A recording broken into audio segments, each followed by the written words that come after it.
Hi, having a great day. You're watching JG Entertainment, and for this video, I'm gonna go over the box office for Black Adam, which has finally come out, and the numbers are really impressive. So I'm gonna be breaking down what the numbers are, the word of mouth, the international box office, and what this means for the DCU going forward, what it means for Black Adam, what it means for the post-credit scene, and all that type of stuff. So I'm gonna give you a really interesting breakdown of Black Adam, full-on breakdown. So make sure to watch the whole video so you get the full idea of the picture. And yeah, let's get started.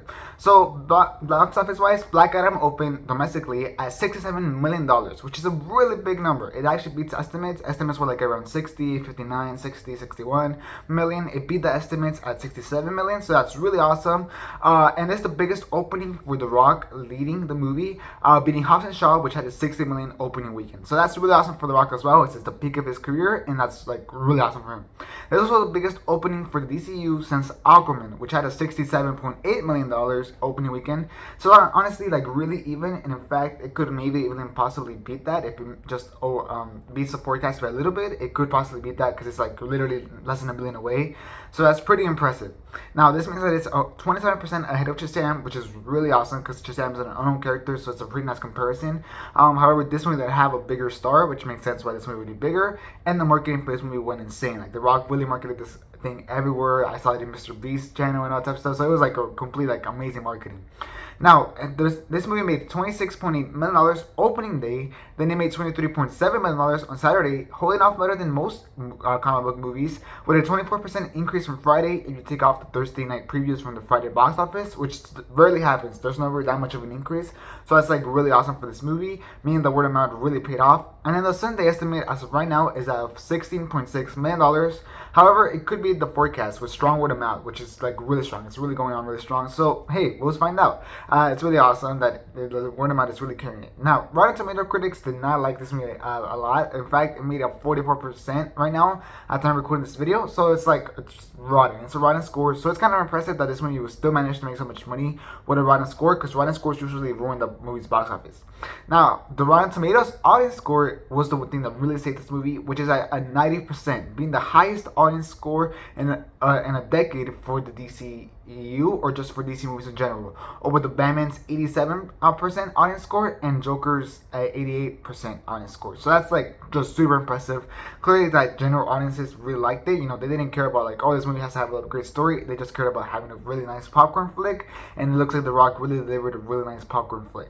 Now, the Cinemascore is a little bit lower at a B+ Cinemascore, which is on par with recent MCU films like Doctor Strange Multiverse of Madness and Thor: Love and Thunder, as well as the most recent DCEU film, The Suicide Squad. So that's really interesting that it still keeps like on par with that, and on par with recent MCU movies. However, like I said, the audience score for Rotten Tomatoes is way higher, so it's definitely giving it a boost of word of mouth. That means the word of mouth is definitely going strong. Now, the audience diversity was super split up, which is like really awesome, at 29% Black, 26% Hispanic, 25% Caucasian, and 13% Asian. So this is like one of the most diverse box office I've personally ever seen and I've ever broken down. So that's like really impressive. I'm really impressed with these numbers, and that's really awesome. So that means that definitely The Rock definitely pulled in all the audiences that he could, and hopefully this keeps going strong. I think it could honestly keep going really, really strong, and the word of mouth, like I said, is incredible.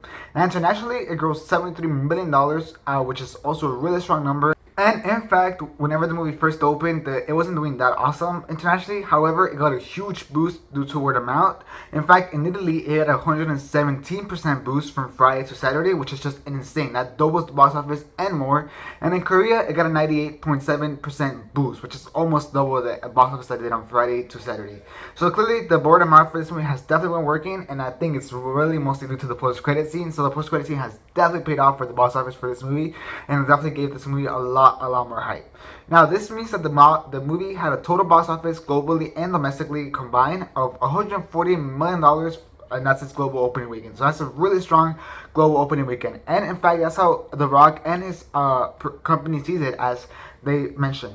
The success of Black Adam is truly a dream come true. We've been working towards this family goal here at 7 Bucks for 15 years, applying every bit of experience we've acquired over the years to help bring this project to life. So to be here now, seeing our hard work has been paid off with the biggest opening of our careers, is an incredible feeling.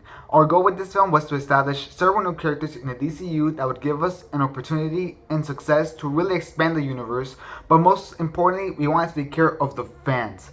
We've listened to their feedback for years and we were determined to give them what they wanted. The enthusiasm for the film has been incredible and truly matches the passion that our 7 Bucks team, along with the FBC and John, poured into this movie, said Hiram Garcia, a Black Adam producer and president of production of Johnson's 7 Bucks, which is The Rock's company. So that's really awesome. That means that they really do feel like this movie was a hit, and clearly they said that they really wanted to the fans and establish new characters, which it seems like they're doing. They did establish GSA, and it seems like with this box office numbers, they'll probably continue showing off throughout the DCEU, as well as spoilers. If you have not seen Black Adam, just skip like 10 seconds. But they also established Superman versus Black Adam, obviously in the post-credit scene. So clearly they established some pretty big things, and it's definitely created the hype that they wanted for this movie. So that's pretty awesome. Now, the real question is, how far could this box office go? What's going to be its total run at the box office? Well, let's start comparing with some other recent comic book movies. And it is tracking similar to Shang-Chi's $131.6 million global opening, Black Widow's $158.6 global opening, and Eternal's $161.2 million of global opening weekend, which between all those films, it had a range of 380 to 430 global runs. So that's really interesting. It definitely is pretty big, but also not incredibly mind-blowing big. Meanwhile, Hobbs & Shaw had a similar opening weekend domestically or in the US, and that had a global run of $759 million. Yet it had China and Russia's box office, so if we take those markets off, it technically got $538 million of a global run without those markets. Yet the currencies back then were 25% higher than now against the dollar, which was in pre-pandemic times. So Black Adam would technically have to do 25% better than Hobbs & Shaw to reach that box office. So that's so interesting. So I don't think it can reach 500 million just like this. It's probably going to end up around 400 million, which I'll give you my full-on estimate in a little bit. Now, The Rock is known for having massive holds. I mean, just look at Jumanji, which opened at $37 million and it got to $962.5 million. So it really does have like massive holds. He really does, all his box office movies really get to have really massive holds. Despite not the biggest opening weekends, they'll last a long time throughout the theater run and everything. So that's really interesting. However, something's going to cut short these legs, which is going to be Wakanda Forever, which comes out in 3 weeks. Meaning Black Adam only has 2 more weekends by itself to make as much money as it can possibly can before Wakanda Forever just totally consumes all the money. In fact, Wakanda Forever right now is estimated to be the top 5th biggest opening weekend of all time domestically at the very minimum. So clearly Wakanda Forever is going to be huge, and it's definitely going to suck everything off Black Adam, at least domestically speaking. So it has 2 more weekends to make as much money as possible. Good luck, Black Adam. I really wish you luck, and I really hope it makes a lot of money so it can get a sequel, and I really want that post-credit scene to finally pay off. Now, my estimate for where this movie is going to end up being total-wise for its global run completely is going to be at around $420 million. I think that's probably what it's going to end up at. Unless there is a China release, in that case, then it would definitely cost $100 million. But without China and Russia, and with considering the box office circumstances and Wakanda Forever opening in 3 weeks and everything, I think the estimate for me right now is going to be around $415 to $420 million for its global run. Now, this one has a budget of $195 million, so that would like barely make enough profit. However, it's just the start, so it's just it's just building the blocks. So we'll see. Maybe it can make more. It depends. I think it really depends if it opens in China. So we'll find out. Now, there's a very solid box office number, beating the recent DC movies like Birds of Prey, Shazam, Wonder Woman 1984, and The Suicide Squad to place the DCU back on track box office-wise. So that's really interesting, and it certainly looks like that post-credit scene definitely paid off to build up hype and everything, and the box office definitely got a boost from that post-credit scene. So yeah, that's my box office breakdown for Black Adam. Tell me what you thought about it down in the comments. Do you think this movie was a hit or a flop, or with these box office numbers? Do you think that post-credit scene increased the box office, or it didn't do anything for the box office? Tell me all the thoughts that you have about the box office and everything down in the comments. I am very, very curious.